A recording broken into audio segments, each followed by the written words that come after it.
Welcome back. Now, newly elected ANC Limpopo chairperson Popi Ramathuba says the 11th Provincial Executive Committee will focus on bolstering municipalities to deliver services.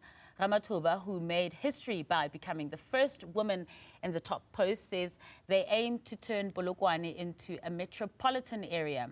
Leadership and governance expert Professor Mazwe Majola joins us more for this and some analysis. Prof, thank you so much for your time. As always, really appreciate hearing your insights. Just on the nomination, the acceptance of that appointment of Popi Ramathuba to become a historic appointment, I must add at that, the first Limpopo ANC chairperson. What do you make of that? Yes, and good evening, Masa. Thank you so much. We must congratulate Dr. Popi for this milestone, obviously. Indeed, she's the first woman provincial chairperson in Limpopo. Actually, the second one in the whole ANC after Edma Moleo, who was the Northwest chairperson years ago. So it's a big milestone. We congratulate her. She deserves it. She's a very hard-working individual. We've seen it in her work as a premier. But unfortunately, that she's the only one or the only woman in the top 5. So they could have done better as the province in terms of gender parity. It's only one who happened to be the chairperson, and the other one, or the 4 of other officials are males. So unfortunately, there with that one. But in terms of the chairperson, thumbs up, and definitely she will do well as a person. Yeah, and as we saw in Limpopo, they had litigation as well when it comes to this gathering too, but they were able to move past it and then, move on pretty swiftly and let the business of the day continue. What do you think this sends as a message about Limpopo, with the message of unity that the ANC likes to speak of so much, that they were able to go through this court proceeding just like the Eastern Cape, but the outcomes were totally different from those conferences, as we're seeing? And of course, we must congratulate them as well, because not only that court order, but even the whole election, because they managed to prepare and to talk to all their regions. They've got 5 regions in Limpopo,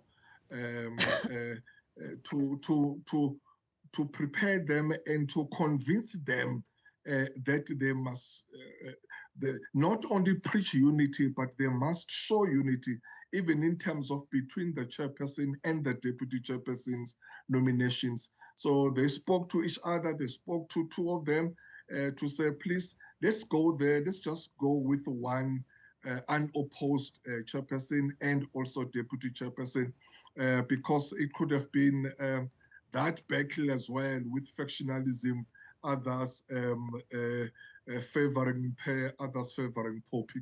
So they were so good in terms of managing that unity and cohesion and top up to them. But it is disturbing to see this, what has become a culture or tradition within ANC, that most of the conferences, there must be these court battles, which is, it's so unfortunate and very reprehensible, because when you look at this, Masa, it's really just the governance issues of within the party. When you look at these court battles, whether it's in Limpopo or it's in Eastern Cape, it deals with constitutional matters, with conference guidelines, with the regulations. So as a very old organization with a constitution, these leaders and members should by now knowing what is correct and what is not correct. When the provincial conference or elective conference is going to take place, what needs to be done at branch level, at regional level, and members, what needs to be done. Those things are there in the Constitution. So I think it's a matter of certain individuals wanting to take shortcuts and disregard the constitutional of the organization. So it's so unfortunate and it's deplorable that an organization like this is really fighting all the time with court battle when it comes to electing, because maybe they are so used to do that, but unfortunately people now they've changed. The members will not be just take anything or believe anything. They will always check. They'll know exactly what the constitution is saying. The constitution of the party.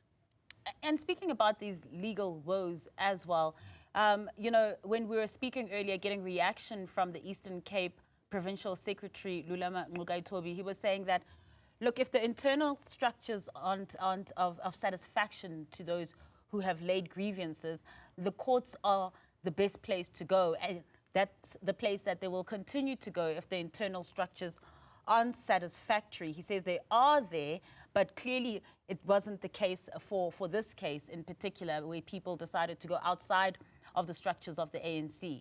In your view, Prof, these internal mechanisms that the ANC speaks of that are there for them to ventilate such grievances, are they effective if we're seeing such legal battles?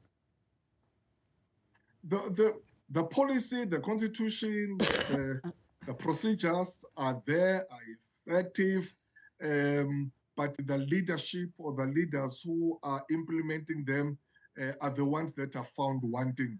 As I'm saying, that certain individuals, they take things for granted. They just want to take corners, on to find that people are not credulous anymore now. I think when members or any member goes to court, that is a last resort. You find that would have really ventilated the issues and the grievances within internal structures. But when the internal structures disregard these grievances and go ahead, and those members will say, no, look, there's nothing we have now internally that can assist us. Therefore, let us go to court. But again, it shows the love of the organization, because these members, if they're fighting like that, obviously it may happen that individual others, it's based on their personal ambition, but others is based on saying, we are not leaving the organization. We want to fight, we want to be here, because others would easily leave and say, look, we are dissatisfied. We are not happy with what is happening internally here. So we are leaving, or let's just go and join the other organization. So when members are still fighting internally, it means that they still want to be in the party or still want to work for that party. So what has happened in Eastern Cape is really so unfortunate, because remember in 2017, they had that conference which was dubbed Festival of Chairs. You know, when both Oscar Mabuyane and Lulama Ngcukaitobi were nominated, or rather were elected in 2017, they were re-elected in 2022. Now, both of them, they are fighting now. I wonder if it was a very good move or wise move for Oscar to accept the nominations for his third term. Because when you do that as a leader, we are simple, saying for the whole of this province, I've been in this position for 2 terms. So it means that the whole of the province of Eastern Cape, there wouldn't be anyone who can take this organization forward or who can do better than me. I'm the only one who can continue and do better within the province. And that's not right. It's not correct, because there are other leaders, there are other people. Give others chance, unless really, as I'm saying, it has to do with some personal ambition. You are clinging to this position because you don't want to leave it. If you trust your comrades and the leadership as collective has been there for the last 2 terms, you could give other people a chance so that you can see how others can lead. It's not like you are wrong or you are weak, but it's just to give other people a chance. Prof, do you think that in a way some of these delegates and the members in attendance also give credence to something like a third term? We heard about, in the gallery itself, in the plenary, delegates holding up the 3 sign, kind of signifying a third term for Oscar Mabuyane. So basically enabling those kinds of thoughts as well. And when that happens, what does that then do to public sentiment if internally you are being given this thumbs up that externally may not bode well? No, absolutely, you're so correct. And these delegates must be held accountable for what is happening, because it's them who nominate. Even though a person who's nominated is not held at a gunpoint, you can still decline the nomination. So if Oscar accepts nomination, it's not like he's forced to do that, but it starts from those who nominate him and say, no, we want continuity. Oscar is the one who can continue with what is happening.